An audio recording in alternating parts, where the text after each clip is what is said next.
Opinion: Kashmir is not just a destination, it is a responsibility. A few weeks ago, I had an opportunity to walk through the narrow lanes of Pahalgam. While walking, I saw a group of schoolgirls trying to cross the road. A long line of tourist vehicles had jammed the area, and even a small medical emergency would have struggled to pass.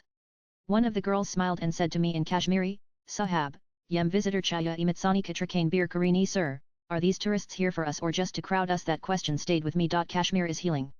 The scars of conflict still exist. Peace has begun to return to the valley, not just in security reports. One finds it in the way people smile again, open their doors, and return to life. But even healing requires balance. Today, the valley is facing a silent threat. The weight of over-tourism. And more than 2 crore tourists visited Jammu Kashmir in 2023. In peak season, some areas in the valley receive over 30,000 visitors a day. On the surface, this sounds like economic revival, and in many ways, it is. Families in tourism, transport, handicrafts, and hospitality have seen incomes rise. Young people in remote villages are now running homestays and travel apps. This is real, a welcome progress. But I have also seen the other side. In Sonamarg, I saw a woman carrying firewood forced to wait 20 minutes while an SUV convoy moved through. In Gulmarg, the meadows that once echoed with birds now echo with honking. The China trees are still, but the air feels restless. The valley is breathing faster than it should. Kashmir is not an unlimited space.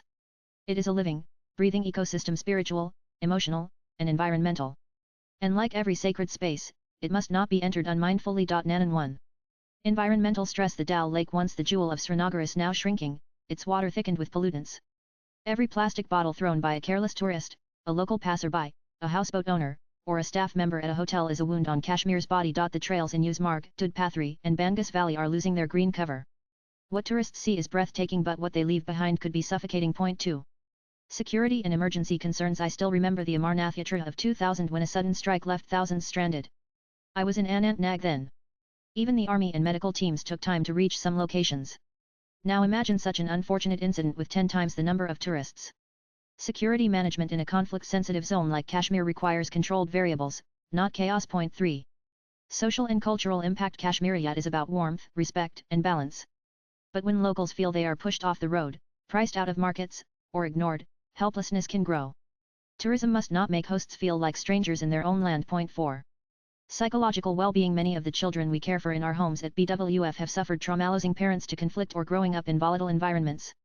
Overcrowded towns, traffic snarls, and loud urban behavior make them anxious.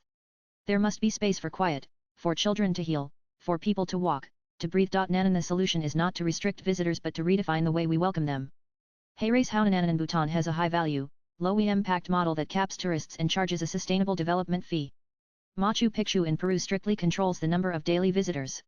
Even Venice recently introduced entry fees to reduce damage to its cultural heritage. If World Heritage cities and mountains can protect themselves, why can't Kashmir, which is all of that, and marine ecological marvel, a spiritual shrine, and a cultural reservoir? And when I first came to Kupwara in 1997, I had no idea that this land would become my life's journey. I've walked across its villages, sat in silence near the Talel River, prayed in mosques and mandirs alike, and held orphaned children in my arms who didn't know why their father never returned. To me, Kashmir is not a tourist site. It is a sacred geography. It is the soil of Lal Ded and Nand Rishi, of Sufis and saints, of cries and hopes. It is a land that has forgiven much and is still offering itself to India every day. And what do we owe her? We owe her respectful presence, not reckless crowds. Tourism should be like a pilgrimage where you arrive with humility, walk gently, learn, listen, leave behind only gratitude. Nanan, in our homes Basarita Basum, we care for girls who have lost their families to conflict. These girls have rebuilt their lives with education, dignity, and courage. They look at the mountains with dreams. But some days, they ask, why is Kashmir treated like an amusement park? They are not asking to stop tourism. They are asking us to preserve what gives Kashmir its strength, its peace, its dignity, its space to grow. Nanan, we must remember to protect Kashmir is to protect her people, her peace, and her possibility. A cap on tourist numbers is not a barrier. It is a bridge to sustainability, to safety, to serenity. It is a promise that we care enough to control ourselves. Let us be the generation that walked gently, that looked beyond selfies, that honored Kashmir not as a product, but as a mother, a mentor, a prayer. Because in the end, this is not about fewer tourists. This is about more meaning. Not about restriction but about restoration. Not about commerce but about conscience. Let the world come to Kashmir, yes, but let it come wisely. Let it come like a whisper, not a stampede. Let it come as if entering a temple. Swipe left for next video, and let us remember always, Kashmir is not just a destination. It is a responsibility. Adhik Kadam, founder of the Borderless World Foundation BWF, is a humanitarian and peace builder working for the welfare of orphaned girls and marginalized communities in conflict-affected regions of Jammu Kashmir. Views expressed in the above piece are personal and solely those of the author. They do not necessarily reflect NEWS18's views. Latest blogs